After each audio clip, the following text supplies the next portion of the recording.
Bonjour, merci beaucoup pour cet accueil et je suis ravie d'être ici et de venir présenter le fruit de notre travail depuis 17 ans que l'agence d'architecture existe. Peut-être un préambule, je commencerai par un petit schéma qui est un schéma qui a été réalisé par un ingénieur, Raphaël Ménard, et qui met en coexistence deux courbes. C'est une forme d'état des lieux et c'est assez intéressant de voir ces deux courbes que sont la courbe de la croissance de la population et celle de l'augmentation des mètres carrés construits dans le monde. Et on peut voir que jusqu'aux années 50, il y avait une certaine corrélation entre ces deux courbes. À partir de ce moment-là, c'est-à-dire un peu moins de 70 ans, 80 ans aujourd'hui, donc depuis les années 50, il y a la courbe de la construction est exponentielle et ne suit plus la courbe de la démographie. Que se passe-t-il? Donc, probablement que la construction qui était avant assignée à un usage ne l'est plus et est plus assignée à une valorisation. En tout cas, l'idée derrière cela, c'est que il y a peut-être un recalibrage de notre métier et de nos conceptions politiques, urbaines, architecturales, usagères, à reformuler, et que finalement, cela résume peut-être le tournant que devra probablement opérer l'architecte dans les années à venir. L'architecture était un art de la croissance et devra probablement devenir un art de la décroissance.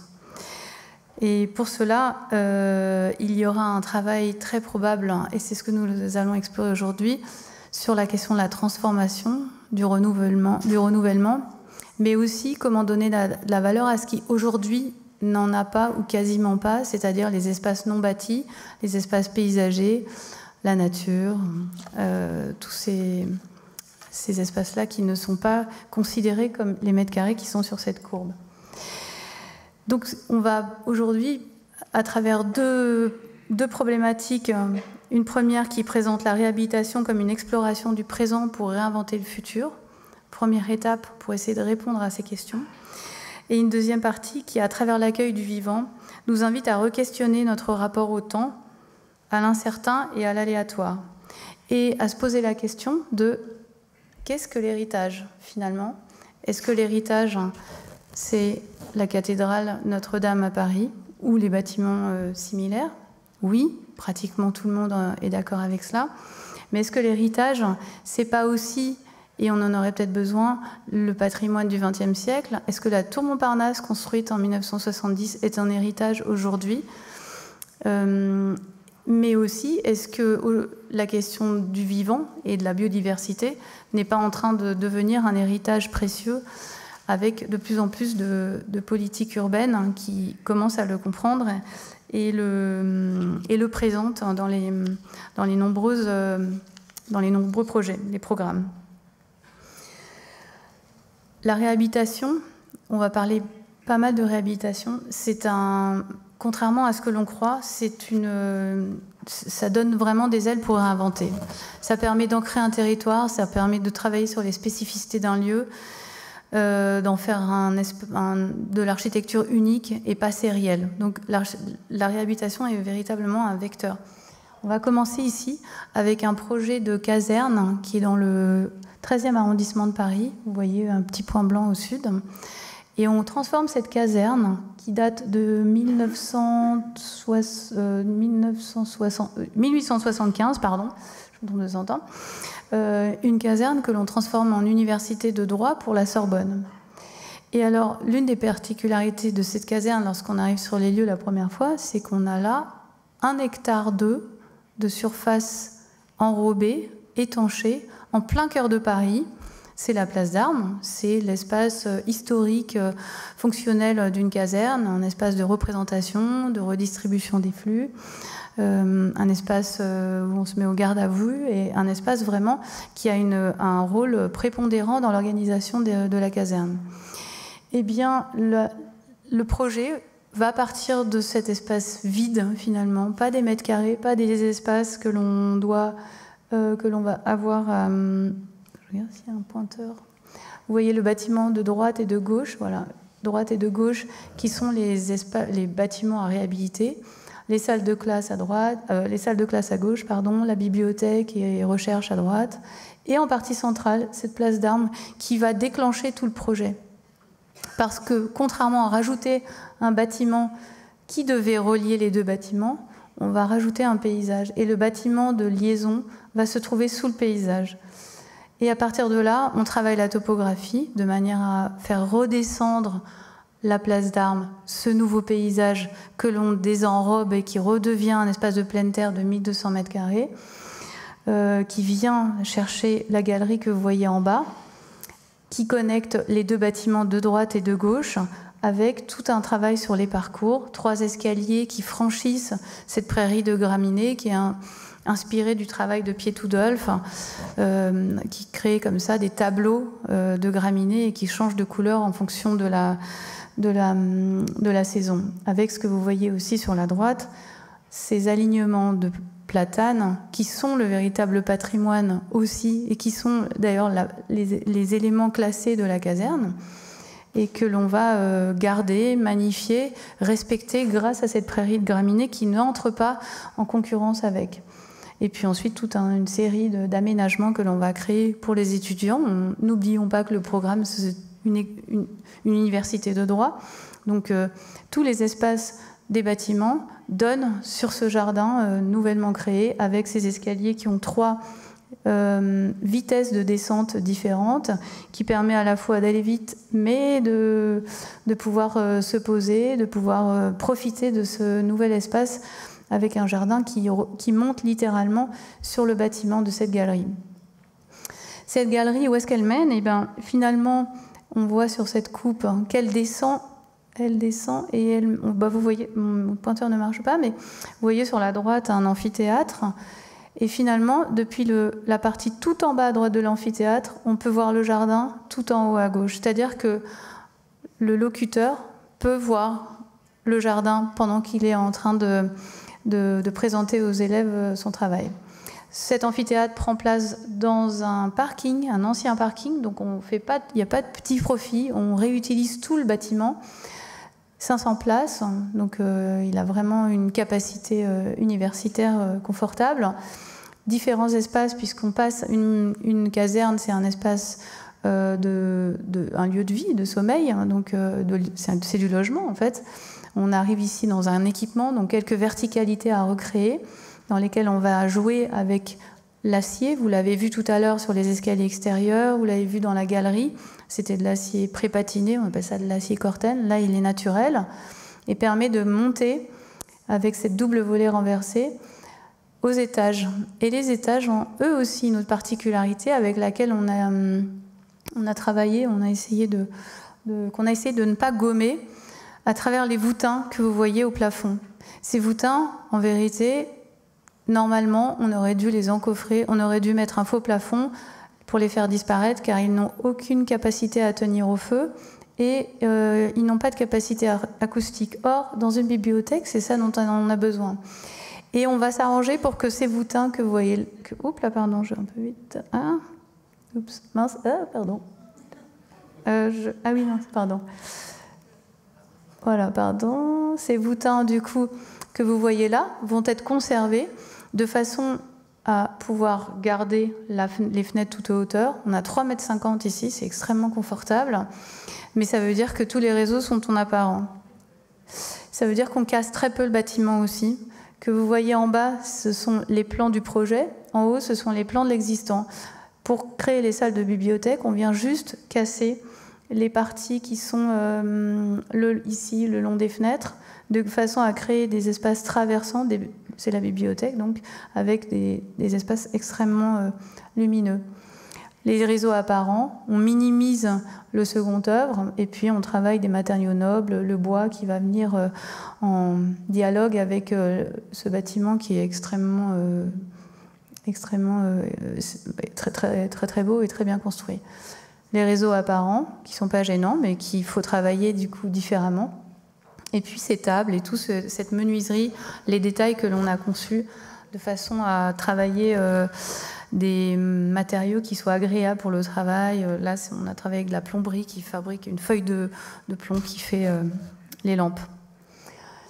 Un deuxième exemple sur la revitalisation de l'existant. On est ici à Saint-Vincent-de-Paul. Saint-Vincent-de-Paul, c'est un hôpital dans le 14e arrondissement, pas très loin de là où on était tout à l'heure. Et un hôpital qui a été construit en 1937, donc on avance, on est passé maintenant au XXe siècle, et qui va connaître une deuxième vie, qui est en train de connaître une deuxième vie. C'est une très grande emprise dans Paris. C'est comme la plupart des hôpitaux de cette période et même des précédentes. Donc c'est un peu une ville dans la ville. On peut le parcourir, entrer. Il y a des bâtiments partout, une maternité, etc. Ici, on est sur la maternité.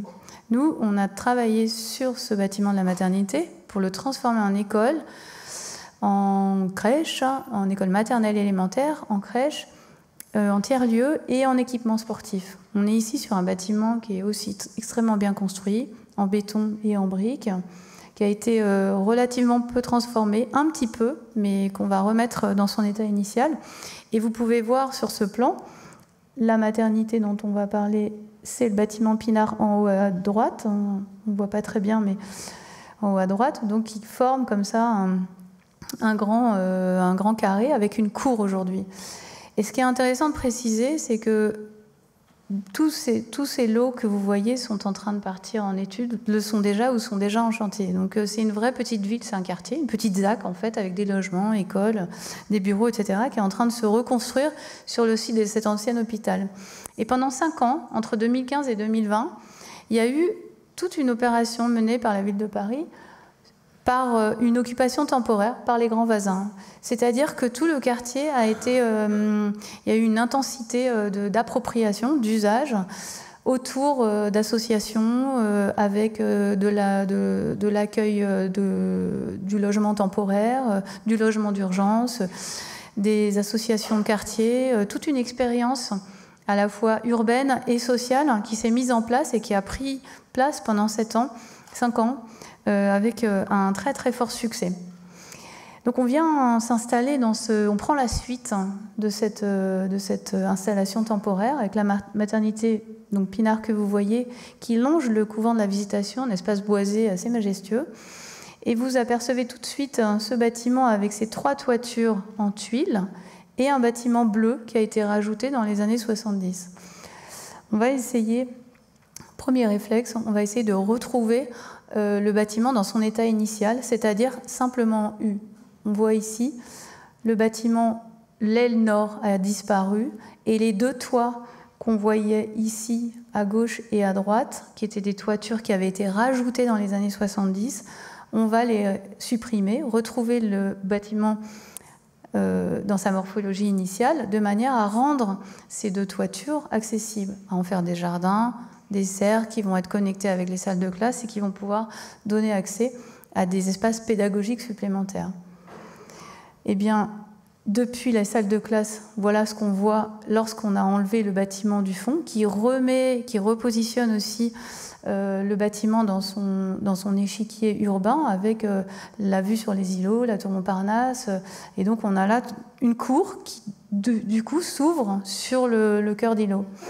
Avec ce qu'on peut voir sur la droite, une petite intervention qui connecte la crèche, qui permet à la crèche d'avoir des espaces extérieurs, et en dessous, un espace pour pouvoir jouer au ballon tout en protégeant le reste de la cour et tous les aménagements que vous y voyez. C'est un multiprogramme, hein. Donc le bâtiment n'est pas immense, mais pour autant, il accueille une grande intensité d'usage. Et ça fait partie des programmations à la fois du maître d'ouvrage et sur lesquelles on a, qu'on a accentué, qui nous passionne de travailler, puisqu'on a une crèche en rose, le groupe scolaire en jaune, et puis des tiers espaces et un pôle médico-social en gris, avec des tiers-lieux.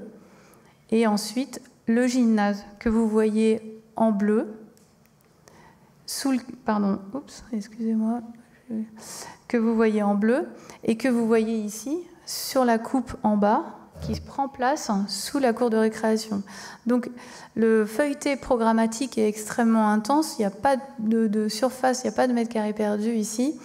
On a une cour de récréation qui est en réalité le toit du gymnase, avec, comme vous pouvez le voir, les ailes à gauche et à droite, les petits toits qui sont désormais accessibles, et puis tout le bâtiment du fond que l'on aperçoit en haut de l'image, qui va permettre d'accueillir les salles de classe, le programme principal de cet équipement.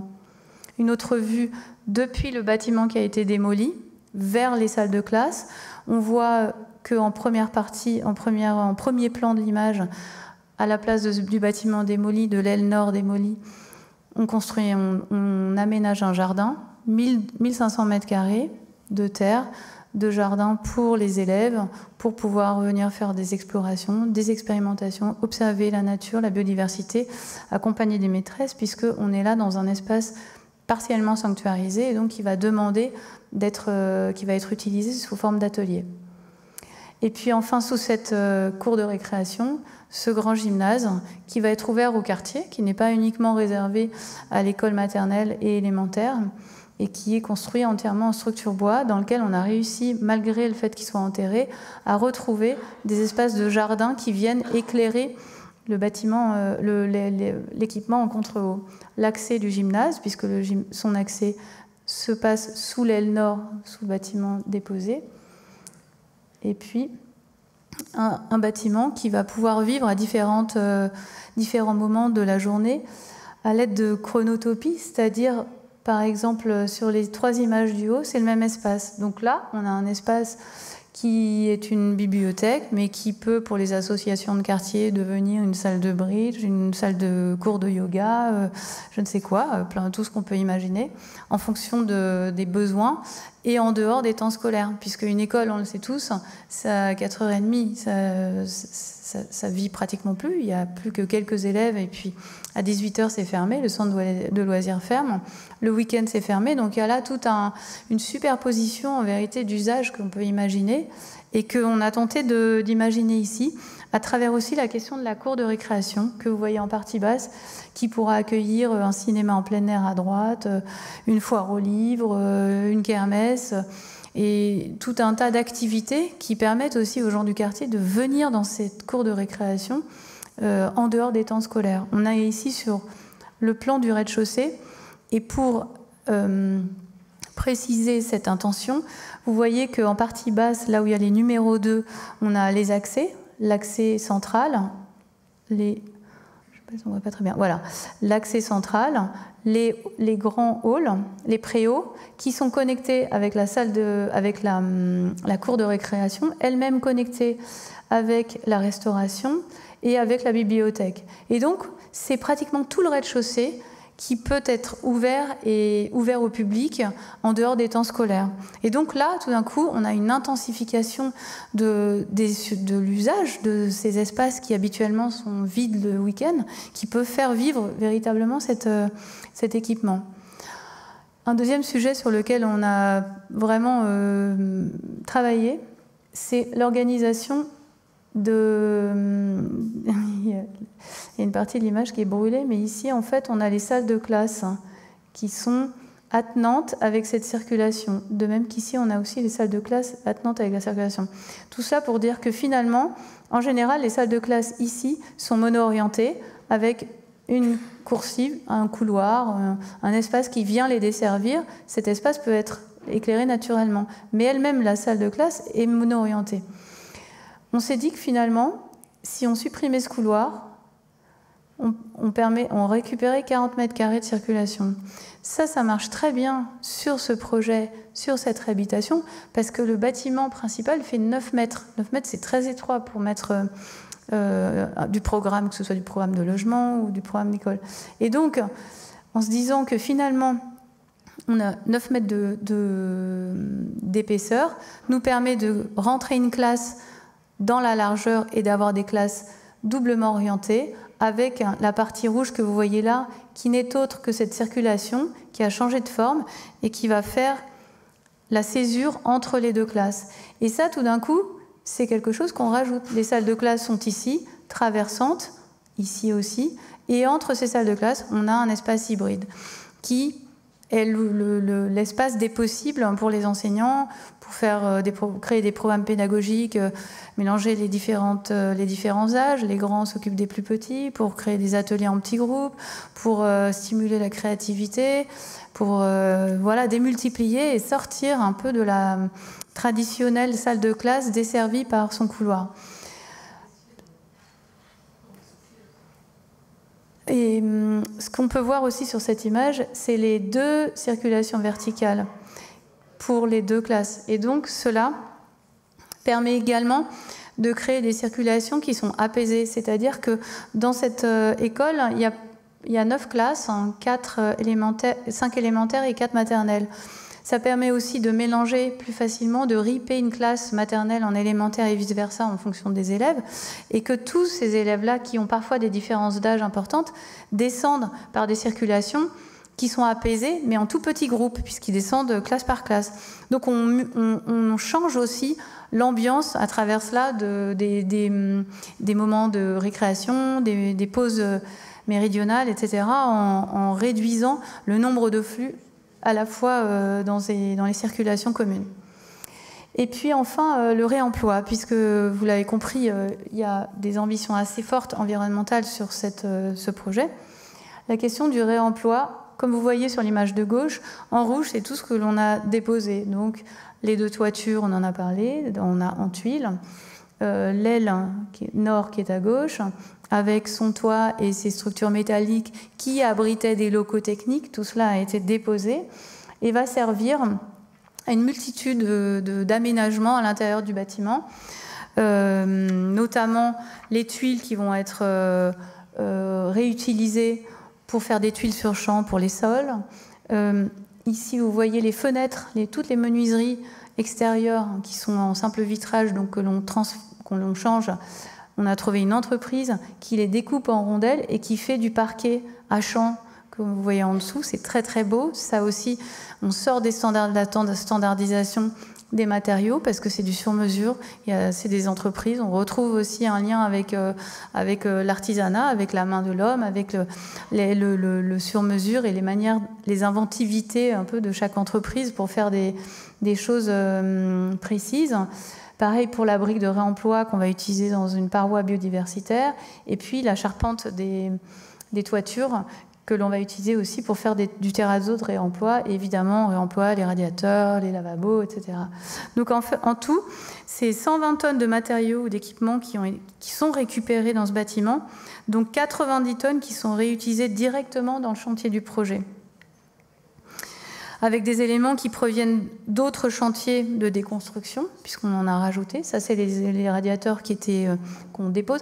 Tout cela demande aussi une organisation de démolition extrêmement minutieuse. On ne peut pas y aller à la benne, c'est des chantiers qui durent un peu plus longtemps en démolition, qui sont extrêmement minutieux et que l'on surveille de très près. Et cela implique aussi, du coup, sur ce projet, qu'on a 18% de la masse totale qui provient de la réutilisation.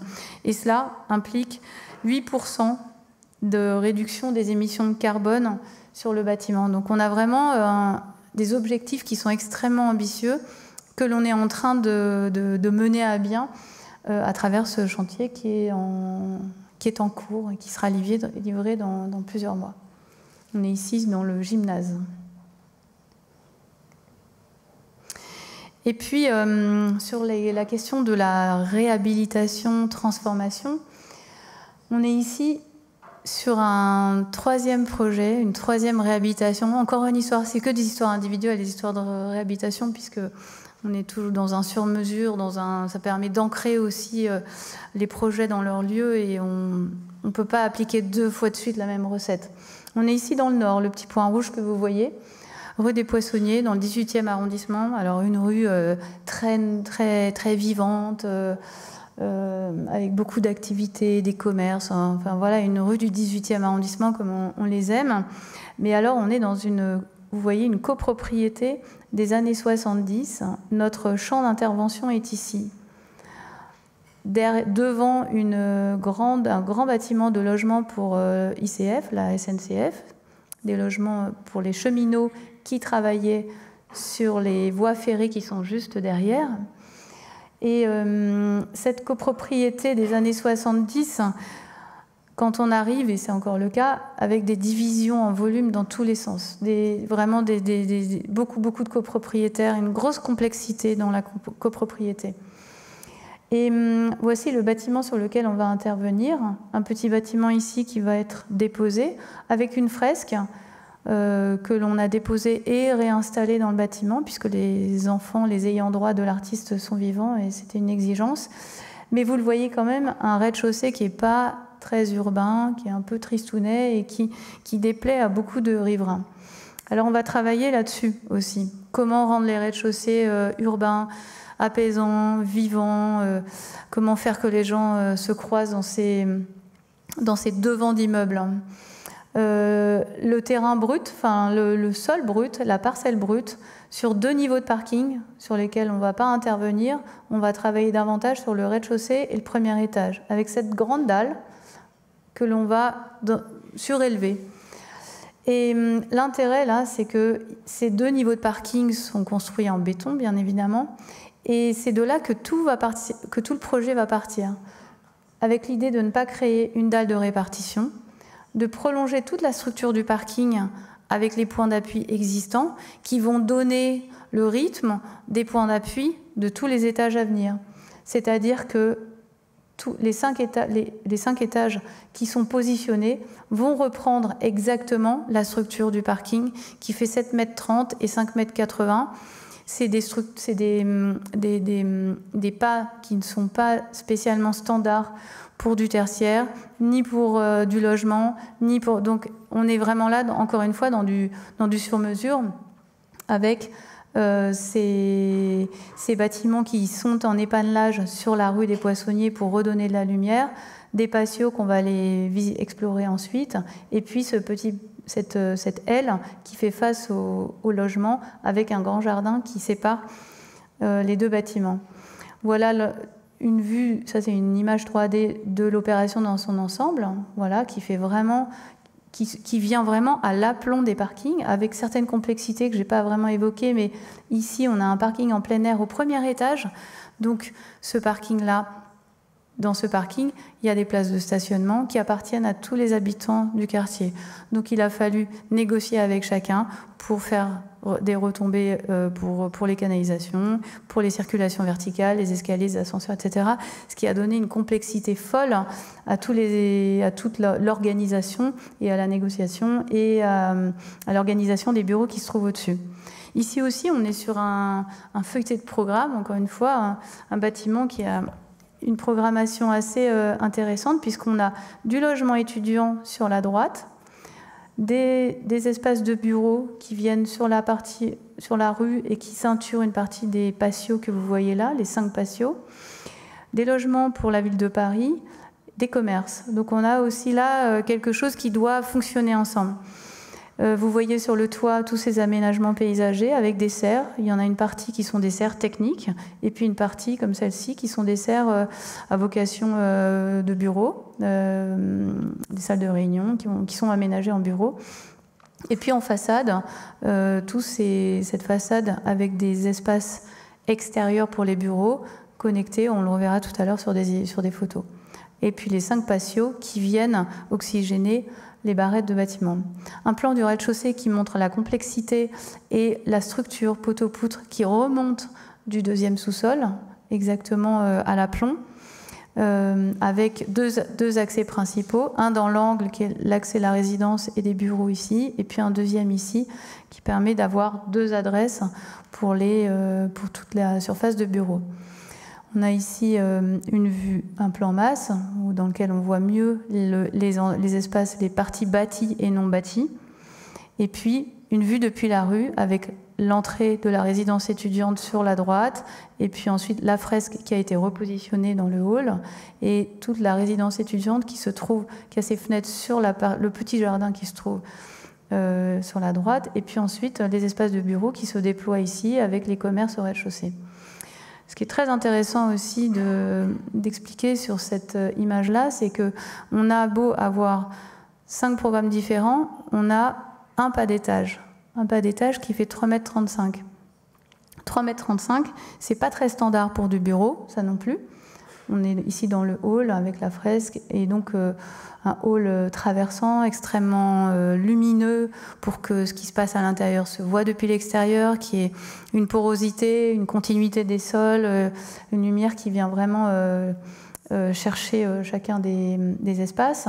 Et donc j'étais sur le pas d'étage à 3,35 m qui est permis parce que on ne va pratiquement pas mettre de faux plafond. Sur la majorité du bâtiment, on a, encore une fois, comme la caserne Lourcine que je vous ai montré tout à l'heure, avoir des réseaux apparents. Une partie des réseaux vont être masqués sous un faux plafond qui pourrait être habillé parce que ce sera une circulation si jamais les bureaux ont vocation à être fermés.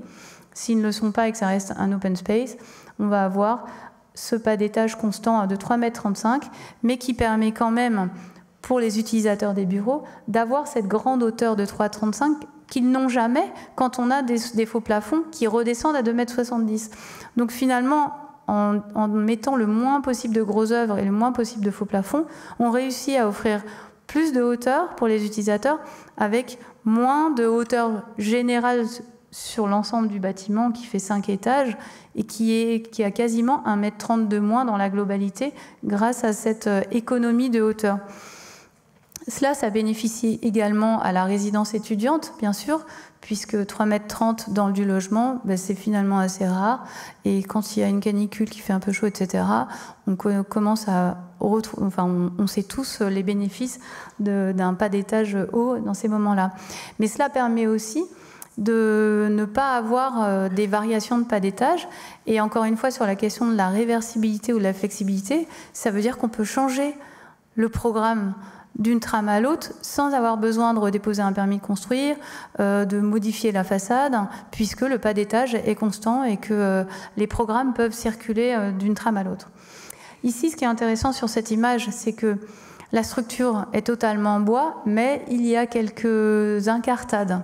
Vous voyez là une poutre en acier, en partie haute, qui permet de franchir les 7,30 m de portée dont j'ai parlé tout à l'heure et d'avoir ces grands châssis vitrés sans avoir des retombées de poutres en bois qui seraient manifestement très importantes, qui impacteraient la luminosité là où on en a le plus besoin, c'est-à-dire dans la partie haute des fenêtres. Et puis ensuite, bien sûr, donc on a tout un jeu de transparence ici avec ces espaces que je vais montrer tout à l'heure, que je vais montrer avec les patios, qui offrent aussi une certaine transparence. Alors on est au niveau de la dalle du socle du premier étage, on est légèrement en contre-haut de la rue des Poissonniers, mais depuis, lorsqu'on est un peu en recul ou depuis les immeubles voisins, on aperçoit ce patio, il y en a donc 5, ces patios, au travers de ces passerelles ouvertes, qui sont comme des balcons à ciel ouvert, qui permettent de voir le quartier en belvédère, mais d'être vu, de garder la transparence et la lumière, de permettre de connecter les surfaces de travail aussi, parce que au moment où on dessine ce projet, on ne sait pas s'il va y avoir un preneur, 2 preneurs ou 15. Donc on a besoin de connecter toutes les bâtiments, les corps de bâtiments. Et puis qui permet également de jouer un rôle de déstockage de l'air chaud, c'est-à-dire que la ventilation est permise dans un endroit comme ça et en plus profite du jardin qui va permettre de créer un couloir de vent frais. Et bien, en vis-à-vis de ces passerelles complètement ouvertes, on a des passerelles qui sont un peu plus hybrides et qui peuvent permettre de travailler autrement. Pas mal réfléchi aussi, comment est-ce que aujourd'hui on travaille de plein de manières différentes, on change de posture, on ne travaille pas toujours à son bureau. En fait, à son bureau, on fait des choses domestiques. Quand on est chez soi, on se met à travailler. Donc, il y a une espèce de croisement un peu de faux semblants aujourd'hui qui fait que les espaces de bureau ont intérêt à se réinventer et tout le monde en bénéficiera, notamment à travers des hybrides, des endroits hybrides comme celui-ci, où on est et à la fois dehors, à la fois dedans. On a ces ventelles en verre qui peuvent se refermer, faire un jardin d'hiver. Un jardin d'hiver, ça veut dire que quand il fait plus de 10 degrés, à l'intérieur du jardin d'hiver, on a 18, donc ça devient tout de suite un espace appropriable facilement. À Paris, plus de la moitié de l'année, il fait plus de 10 degrés, donc c'est des espaces qui peuvent être potentiellement extrêmement intéressants à coloniser. Et puis en plus, qui ont une vue, la question de la ventilation, luminosité, vont avec. Et puis, on aime bien travailler aussi un parcours, des bâtiments qui offrent un parcours. C'est-à-dire, on ne s'enferme pas dans un couloir aveugle qui distribue des espaces, mais on monte à la lumière, on distribue les bureaux. Si on veut aller sur le toit, eh bien, on ne passe pas par l'ascenseur, on passe par les escaliers.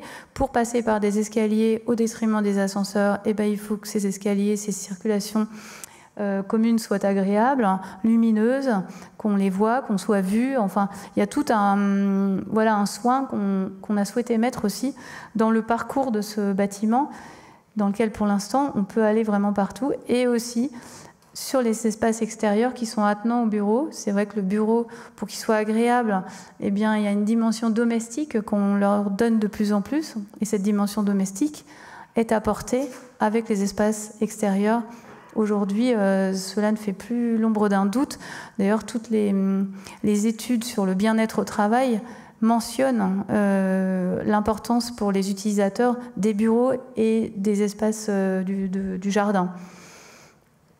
Et puis ici, on est sur la rue des Poissonniers, donc avec les différents retraits, les circulations verticales qui permettent de connecter ces balcons, de faire encore un parcours alternatif sans prendre le parcours intérieur, mais de pouvoir connecter les bureaux par l'extérieur, par la rue, le rapport à l'urbain.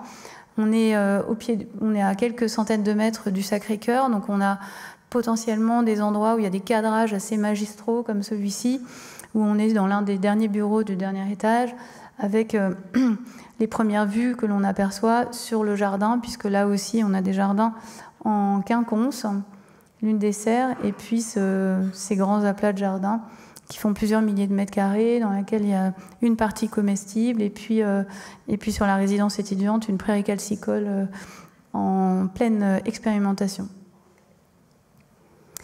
La deuxième partie de cette présentation, ça va être plus sur le questionnement, comme j'ai dit tout à l'heure, qu'implique l'installation du vivant autour, contre, sur, qui impacte l'architecture. Comment est-ce que finalement les villes se sont progressivement refermées par rapport aux vivants, aux jardins, et finalement elles sont devenues très très urbaines. Aujourd'hui, on voit que les espaces ruraux sont en train de se stériliser de plus en plus parce que l'agriculture intensive, par tout ce l'on connaît, et qu'à l'intérieur des villes, qui s'étaient pourtant renfermées derrière leurs remparts, des nouvelles questions se posent sur la biodiversité, la manière d'y réintégrer le vivant. Et c'est des sujets qui nous intéressent beaucoup parce que, comme j'en ai parlé un petit peu tout à l'heure, le paysage est souvent le parent pauvre des aménagements. C'est les parties qui ne sont pas valorisées. C'est pas grâce au paysage qu'on fait un projet, c'est parce qu'il y a un bâtiment qu'on peut se permettre de payer du paysage.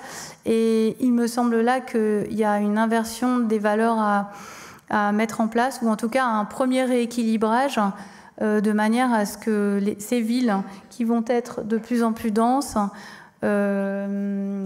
soient vivables. Et d'ailleurs, la politique de la majorité des villes et des métropoles nous invite à réfléchir davantage dans ce sens. Et que l'architecture a un véritable rôle à jouer sur l'installation, sur le rapprochement entre le paysage et le minéral, entre l'architecture, le paysage, le vivant et le minéral. Ici, c'est un exemple. Ce sont des logements qu'on a réalisés il y a plusieurs années à Chevilly-la-Rue, en banlieue parisienne, avec 5 plots, dont une partie des plots sont colonisés par des jardins, des terrasses. Et encore une fois, tout un travail sur les parcours qui permettent d'accéder au logement par l'extérieur, ventilé, éclairé naturellement, et qui permettent d'accéder aussi à ces toits. Et pour accéder à ces toits et pour donner envie, encore une fois, de parcourir le bâtiment à la verticale, eh bien, il faut donner une place de choix aux circulations verticales, qui sont trop souvent les grandes oubliées des aménagements, qui subissent les portes coupe-feu, la question incendie, la rationalisation des surfaces, et alors que c'est des endroits qui peuvent aussi se retrouver à la place d'un salon, un endroit où on aurait mis un salon magistral, où on voit toute la vue, on a toute la vue sur la ville, et bien là on a choisi d'y installer ces espaces communs qui permettent ensuite de desservir les toits. Dans le volet expérimental, parce que rapprocher le vivant et l'architecture, ça peut être parfois très expérimental. Sur l'Oursine, la caserne tout à l'heure, on a vu qu'on partait du sol et qu'on était dans un jardin en pleine terre. Ici, on va faire l'inverse. On va partir d'une création pure, donc un bâtiment neuf, une école qui se trouve en bas à gauche à Boulogne-Billancourt, et une école qui a pour objectif d'accueillir la biodiversité. Et là, on est dans une commande de la maîtrise d'ouvrage, donc on est vraiment dans j'ai envie de dire, un partenariat architecte-maître d'ouvrage extrêmement fort, puisque ce qui était une commande sur une petite partie de la toiture d'accueillir un jardin et sur une petite partie de la façade d'accueillir un mur habité, va devenir pour nous le thème principal de l'école, à tel point que, comme vous le voyez sur cette image, il n'y a aucune surface horizontale de toiture sur laquelle qu'on ne peut pas parcourir. Donc, en gros, l'entrée de l'école se trouve ici. L'école remplit la totalité de la parcelle. On est dans les Boulogne-Billancourt, on est ici sur les anciens terrains Renault. Donc c'est une ZAC qui a été réalisée, qui a commencé en 2000, dans les années 2000, et avec une division en lots, en macro-lots. Et donc on est ici dans un macro-lot qui a pour centralité cet équipement, la seule partie publique de ce macro-lot qui est ceinturée par 5 bâtiments de logements et de bureaux. L'entrée de l'école est ici, sur une avenue piétonne. La cour maternelle se trouve au rez-de-chaussée et passe sous la cour élémentaire au premier étage que vous voyez ici. Et ensuite, on a qui se développe le réfectoire, les salles de classe qui se déroulent sur les niveaux que vous voyez là. Ce toit est accessible directement par un petit portail depuis la cour de récréation. C'est-à-dire qu'ici, on n'est pas dans une dimension où on va prendre un ascenseur, un escalier, un ascenseur aveugle et être projeté sur le toit. Toute l'arrivée sur ce toit et dans cette forêt est l'aboutissement d'un long parcours que l'on fait à pied avec les élèves, avec les enseignants. Donc nous, après, il y a tout un travail sur les courbes. On s'inspire aussi des courbes un peu qu'on trouve dans la nature, avec des espaces récréatifs qui sont ceinturés comme ça par des espaces d'enseignement qui sont un peu plus rectilignes, on va dire. Sur le plan que vous voyez là, on a vu l'entrée tout à l'heure ici, la cour de récréation du rez-de-chaussée, celle du premier qui passe au-dessus, et puis les salles de classe qui se déroulent là, avec, comme vous pouvez le voir, un tiers de l'équipement qui va être conçu pour un équipement sportif, homologué pour des compétitions régionales. Donc c'est un équipement qui est ouvert à la ville. Et puis donc ce toit, là on est quelques mois après la livraison, avec cet espace planté que je vais détailler après, et la vue que cela permet. Travailler encore une fois les parcours, mais avec une liberté, offrir une liberté de parcours pour les élèves, pour les enseignants, avec la possibilité de venir devant les salles de classe ou de monter directement le long des prairies ici et d'aller chercher le bois, de sécuriser tout de manière à ce que dans la suite de la vie de ce bâtiment, eh bien, il puisse y avoir une occupation de tous ces balcons, et puis une occupation qui change. Aujourd'hui, il y a un an, on a fait une restauration, on a rajouté des carrés pédagogiques. Et donc ce toit qui est en fait constitué de plusieurs espaces. Un premier espace qui est quasiment sanctuarisé, donc une forêt, un boisement avec des tilleuls, des cerisiers, des érables, un vrai boisement de forêt indigène qu'on trouve dans la région. Ensuite une fructicée c'est plutôt des framboisiers, des noisetiers, etc., la strate intermédiaire, et une strate basse qui va être la prairie de fauche. Et l'idée, c'est que positionner ces 3 strates végétales sur ce toit permet de recréer un écosystème, comme un écosystème dans la nature. On mime un milieu naturel en faisant ça, un milieu naturel d'Île-de-France. Et de permettre à ce milieu de n'avoir pratiquement pas besoin d'entretien, un minimum en tout cas, et puis surtout d'attirer un certain nombre d'espèces que l'on convoite parce qu'elles ont été observées sur le site par l'écologue Aurélien Huguet, qui a fait tout un travail de diagnostic avant le programme, avant la fabrication du programme de cette école, pour savoir qui on était en position d'accueillir à cet endroit-là. Là, vous voyez là où sont les enfants. Il y a une époque où la directrice avait mis des poules sur le toit, etc. Donc tout le monde s'était vraiment emparé du bâtiment. Ils les ont enlevés, Dieu merci, parce que ça fait plein de dégâts. Écologiquement, c'était pas très raccord. On pourra en reparler après s'il y a des questions.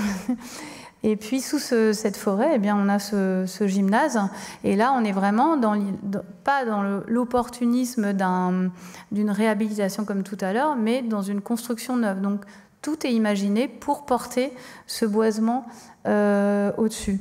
Je vous ai mis une coupe quand même pour que vous voyez le mètre de terre en dessous du boisement, le gymnase homologué avec une portée de 44 mètres par 24, ce qui est beaucoup. Et puis les salles de classe en balcon, en belvédère sur la récréation. Et puis finalement, eh bien, un bâtiment qui vit d'une manière assez extraordinaire, c'est-à-dire qu'il y a une communion entre les enfants, l'homme, les enfants et leurs enseignants, l'architecture et la biodiversité qui s'installe progressivement sur ce toit, qui a maintenant 10 ans.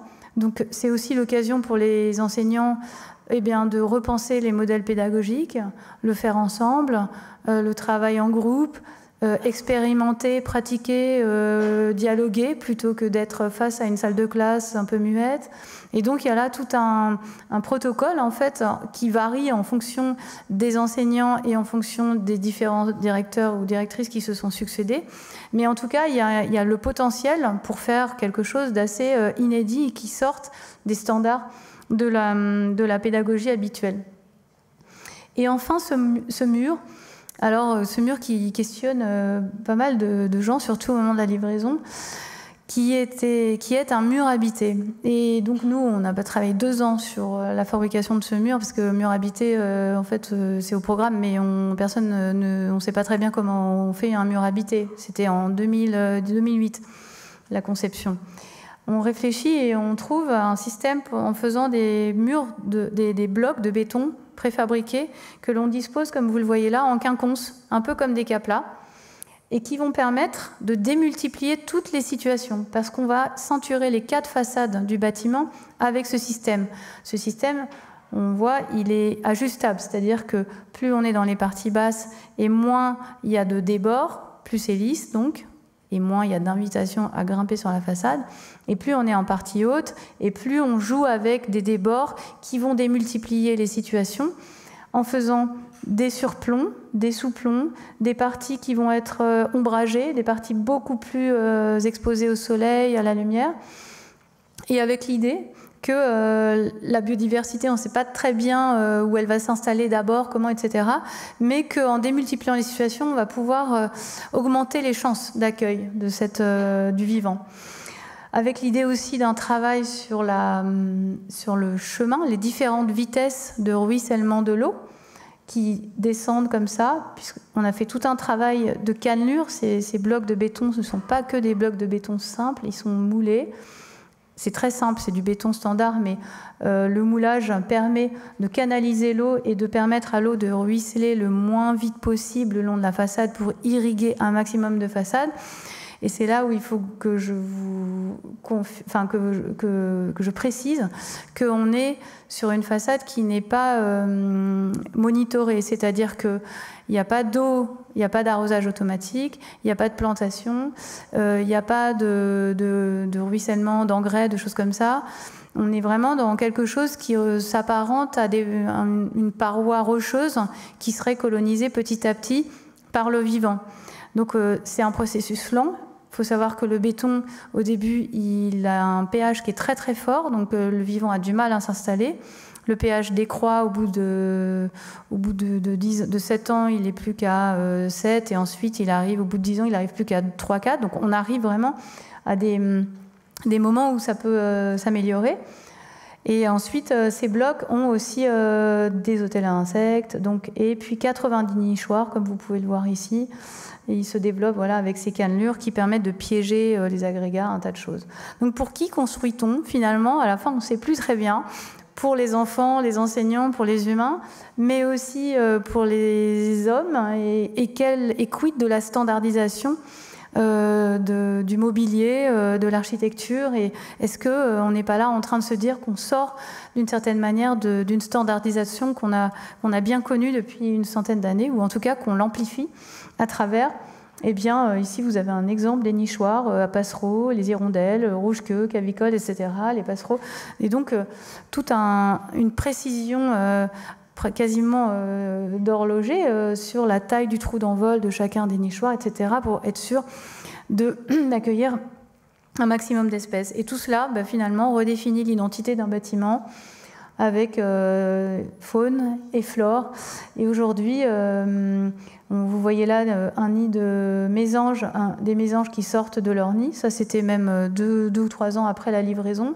Aujourd'hui, il y a beaucoup d'animaux qui ont fait leur lieu soit de nicher, soit de nourrissage, en fait, de cette école. Donc c'est intéressant de voir qu'elle a été identifiée par les oiseaux. Et aujourd'hui, voilà une image de l'été dernier avec la forêt qui a totalement investi la toiture, et puis le mur qui, effectivement, n'est pas couvert de végétation, mais progressivement se laisse coloniser par le vivant. En vérité, quand il pleut pendant 1 mois, il y a plein de choses qui sortent. Quand il y a une sécheresse, une canicule, tout se met en sommeil, et c'est l'histoire du vivant qui se retranscrit là sur ce mur. Une vue de drone de la même période, là, de l'été dernier, avec ce boisement qui est devenu un véritable lieu d'accueil pour le vivant, des carrés potagers qu'on a réaugmentés, et puis tout un travail sur les prairies. Alors on a fait un diagnostic. Aurélien Huguet, l'écologue avec qui nous travaillons, a fait un diagnostic de l'ensemble du bâtiment. On s'est rendu compte dans les premières années qu'il y avait un effondrement de la biodiversité. Donc on a retravaillé une partie des prairies. Je vais vous les développer après.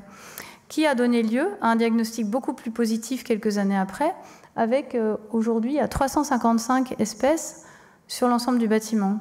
Et 355 espèces, c'est ce qu'on trouve dans un square urbain.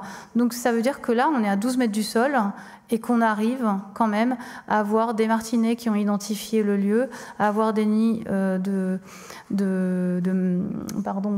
on les a là, 8 espèces, surtout sur les oiseaux. Voilà, 20 espèces d'oiseaux, le merle noir, la mésange bleue, le rouge-gorge, le chardonnay élégant. Voilà. Et donc on est là, on a fini par réussir quand même à recréer un îlot assez intéressant avec 206 espèces de flore aussi qui ont été recensées. Et entre les deux diagnostics, il y a eu une petite passe justement de chute de biodiversité. Et sur une idée de Aurélien Huguet, on s'est dit finalement, est-ce qu'il n'y a pas des ajustements sur la prairie, par exemple, à faire, en se disant que cette prairie aujourd'hui est en souffrance parce que c'est les rampes, les montées que vous avez vues, est en souffrance parce que c'est peut-être pas une prairie adaptée aux conditions extrêmement abiotiques de cette partie-là, où il y a 40 cm de terre, pas d'arrosage automatique, etc. Et son idée a été d'aller trouver une prairie donneuse. Il en a trouvé une à Marly-le-Roi, que nous avons été fauchés pour faire de la fleur de foin. Et cette fleur de foin, c'est les graines et les invertébrés que l'on transporte depuis la prairie donneuse vers la prairie receveuse. Donc on importe tout le cortège écologique en fait d'une prairie à l'autre. Et ça a été très intéressant à faire parce qu'on fauche à la faux, parce qu'on a besoin de ne pas abîmer le végétal ni les invertébrés. Et puis ensuite, on vient l'installer sur les prairies de l'école de Boulogne, comme vous voyez sur la droite. On fait ça avec les enfants, c'est l'occasion de faire des ateliers mémorables dans lesquels ils comprennent ce qui se passe, ils comprennent ce qu'ils sont en train de faire, ils apprennent à le faire aussi. Et c'est des moments qui sont à la fois pédagogiques, joyeux.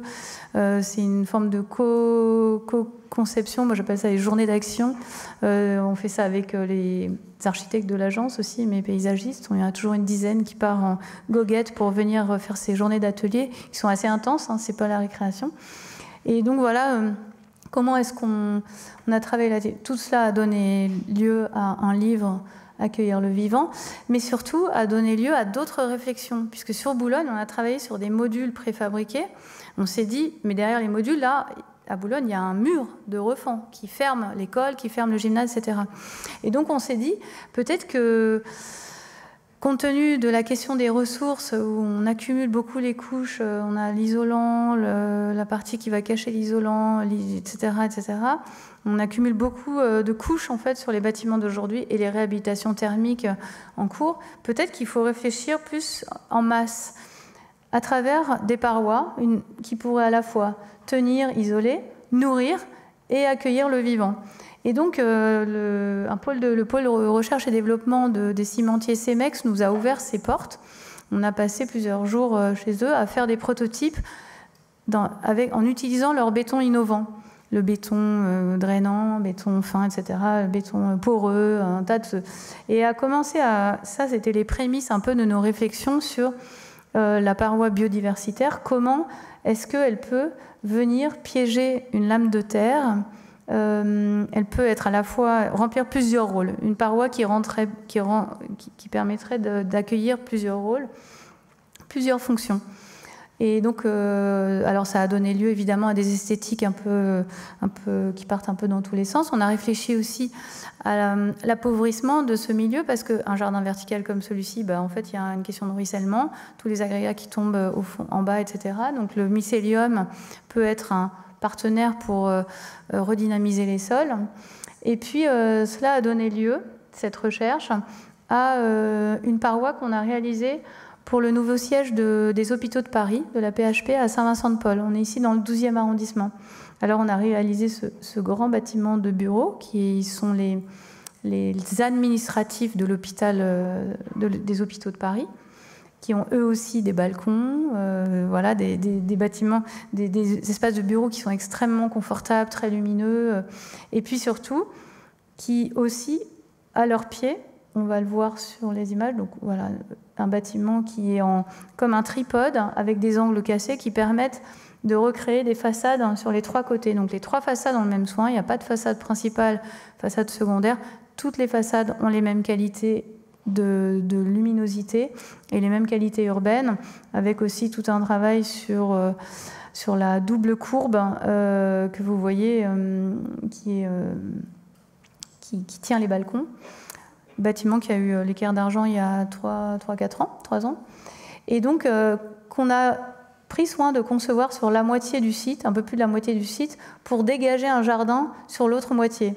Donc, on a là tous les bureaux avec les noyaux d'ascenseurs, etc., qui font fonctionner cet édifice. Mais là, ce jardin qui va être au premier étage, donc c'est un jardin sur dalle, parce que dessous, on a un amphithéâtre qu'on a glissé. Et cet amphithéâtre, du coup, est au rez-de-chaussée, donc génère une paroi verticale. Et cette paroi verticale, on va la travailler parce que c'est un lieu dans lequel il y a beaucoup de passages. Un hôpital, comme on l'a dit tout à l'heure, c'est une petite ville dans la ville. Donc on a travaillé une paroi biodiversitaire, un mur habité, avec ce jardin au-dessus. On voit ici l'amphithéâtre et puis la paroi. La cafétéria qui est dans le prolongement de ce jardin positionné sur l'amphithéâtre. Et on va voir ici comment on a réalisé ce mur à travers la paroi qui ferme le bâtiment. Et ici, donc une paroi en béton gaufrée qui est connectée avec le jardin du dessus fait avec des sacs. Alors c'est très artisanal. Aussi, on était pourtant avec une grosse entreprise, une major, une filiale de Vinci, mais on a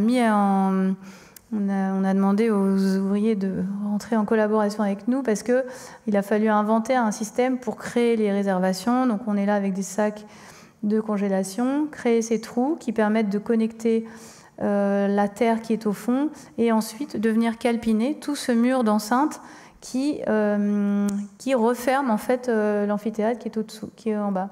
On le voit ici. L'entrée des bureaux se trouve derrière ce portillon.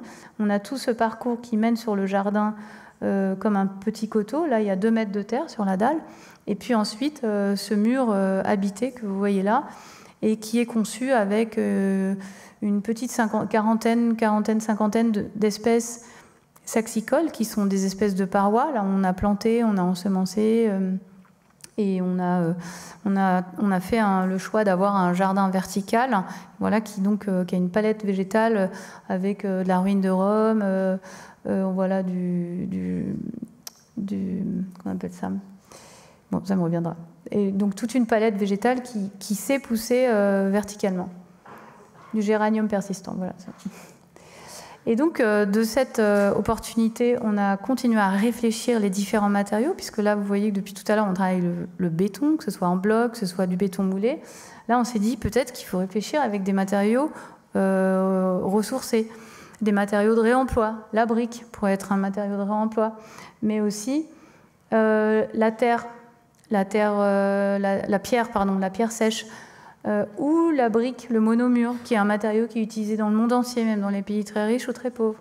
Donc on s'est dit qu'il y avait peut-être encore quelque chose à inventer avec l'assemblage. On a donc les 3 matériaux, la pierre sèche, c'est de la pierre de réemploi, la brique de réemploi, et puis le monomure qui a ces petites chambres qui permettent d'isoler très très bien les parois. On les a installés au pied du Muséum d'histoire naturelle, avec un monitoring qui a duré 2 ans et qui a fait l'objet d'une thèse par une Delphine Bandowski, qui a fait sa thèse à l'agence chez nous, qui est architecte, une thèse tripartite avec le Muséum d'histoire naturelle et l'école d'architecture de Paris-Malaquais. Et donc on a observé à travers ce travail-là, eh bien, l'hygrométrie, la thermique, les invertébrés, la croissance et la décroissance des espèces, etc., pour essayer de comprendre qu'est-ce qui pouvait faire qu'on pouvait construire avec ce matériau ensuite. Et comme vous le voyez, on le voit un peu sur cette image, la pierre sèche à droite a remporté d'une certaine manière voilà, a été la plus sollicitée, la plus verte. Et donc on a utilisé la pierre sèche, et ça allait bien aussi avec le projet qui va venir, pour travailler, faire le pavillon pour la métropole du Grand Paris à Versailles, pour la Biennale d'architecture et de paysage de Versailles de 2022. Donc le pavillon se trouve ici, sur l'avenue de Paris, face au château. C'est un petit pavillon temporaire qui est rond, circulaire comme cela, qui a été conçu avec que des pierres de réemploi. Une grande toiture, comme ça, comme un arrosoir géant, en fait, qui vient couvrir l'espace, un diamètre de 12 mètres, qui permet, avec 2 ouvertures, qui est sur le passage de l'avenue du Grand Paris, et qui, voilà, grâce à cet arrosoir géant, permet de venir arroser les parois. Le mur est conçu avec un système ancien, ancestral, de panerai-boutis, c'est-à-dire que les briques, les pierres, en l'occurrence, on les met dans un sens puis dans l'autre, ce qui permet de dégager des trous, et vous allez le voir ici, dans lesquels on vient installer la terre, on vient planter, comme c'est un pavillon qui a une dimension événementielle, on n'attend pas, on a planté directement le végétal, des petits végétaux qui se sont très très bien développés, en tête de mur et aussi le long du mur, avec un espace, une paroi qui a été littéralement colonisée en quelques mois, qui fait que la Gazette de Versailles a dit « Ah, est-ce que c'est pas la tour Eiffel qui devait disparaître et qui finalement ne va pas disparaître, etc. » Donc le bâtiment a failli rester plus longtemps, mais il est parti finalement un peu plus tard que tout le reste. Et il a été reconstruit au pied de la piscine olympique de la piscine olympique à Saint-Denis. Donc il a été démonté, remonté. Comme il n'y a pas de mortier, on dépose les pierres, on les numérote, on repose, et on a comme cela un édifice avec une intériorité dans laquelle il y a eu des prises de parole, des expositions, un tas de choses. Et puis pour finir, c'est juste une petite annonce, un teaser d'un livre qui vient de sortir, qu'on a réalisé, que je ferai circuler, c'est pas nos projets, mais c'est suite à tout ce que vous venez de voir, et concernant la célébration du lien qu'il y a entre l'architecture et le paysage, eh bien, c'est de se dire finalement, il y a des figures, il y a une figure qui est à la croisée de l'architecture, du paysage, de l'histoire de l'art, de l'histoire des jardins, de la technique, de la structure des bâtiments, de la question technique des eaux pluviales, etc., qui a été finalement assez peu observée sous son angle propre depuis, mettons, une vingtaine de siècles. Et on a eu envie d'explorer le jardin en couverture, cette figure du jardin en couverture, qui vraiment est la figure qui rassemble le plus l'architecture et le paysage. Le jardin en couverture, c'est le jardin sur le toit, avec du programme en dessous. Donc on en a exploré 19. Nos critères étaient que ce soit du logement, qu'il soit religieux, individuel, collectif, que le jardin soit existant, et qu'on puisse donc aller le présenter, qu'on puisse le visiter. Donc on les a tous visités, on en a visité 19, on les a étudiés, redessinés. Ils sont un peu partout répartis ici en Europe, avec tout un travail technique pour comprendre, avec les techniques d'avant, comment est-ce que ces ouvrages étaient conçus. On est ici, la tour Guinighi en Italie, en 1371. Cette tour, elle fait 40 mètres de haut et il y a 7 chaînes sur le toit depuis 1390. Donc, quelles étaient les motivations qui conduisaient? Ici, on est sur une famille. Là, ici, c'est une famille de Lucas. Parfois, donc, avec les surprises que cela a créées au détour d'une ruelle. Et surtout, la redéfinition du jardin, quand on est sur un toit comme cela, la limite qui fait la définition même du jardin, l'enclosure, eh bien, cette limite n'existe plus sous la même forme que celle du jardin au sol. Un autre exemple, il n'y a que 3 exemples, je ne fais pas tout le livre. La Villa Hennebique, qui est à Bourg-la-Reine, qui a été réalisée par François Hennebique, qui est l'inventeur du béton, et donc qui voulait prouver à tout le monde que le béton pouvait porter des jardins nourriciers. Donc c'est une grande villa familiale avec une citerne d'eau qui est portée par ce mât qui permet d'arroser les jardins. Et puis une autre qui n'est pas très loin d'ici, à Darmstadt, qui est aussi une maison, une villa contemporaine qui date de 72, en béton, avec une piscine extrêmement visionnaire, un jardin qui est arrosé avec les eaux usées du jardin, une piscine, un bassin de nage, une éolienne qui permet de faire remonter les eaux dans une citerne, enfin vraiment très très intéressant. Et donc tout cela, pourquoi ? Et tout cela c'est l'idée de revisiter cette figure ancienne comme si on regardait dans le rétroviseur, parce qu'aujourd'hui, ces jardins qui étaient assez extraordinaires et qui étaient des jardins insolites, avec aucun degré de reproductibilité, puisque on travaillait avec de la pierre, des voûtes, enfin il y avait une complexité technique qui fait qu'il y avait une vraie volonté quand on avait l'intention de construire un jardin comme ça. Aujourd'hui, avec l'avènement du béton au XXe siècle, le changement des règlements urbains, eh bien, le toit plat est devenu, c'est complètement démocratisé et c'est généralisé dans de nombreuses villes. Et le toit plat, c'est le point de départ du jardin en couverture. Et donc il y a là tout un moment avec le mouvement moderne de toit plat qui n'est pas encore planté, mais qui va l'être davantage dans les années 70 avec les premières visions écologiques, qui vont faire que Renaudy, les architectes Jean Renaudy, Gaillousté, vont comprendre le bénéfice qu'il y a à mettre des jardins sur les toits dans le logement social. Et donc on arrive progressivement à la fin du XXe siècle où le toit peut devenir un véritable jardin et le degré de réplicabilité est possible grâce aux nouvelles techniques du béton armé.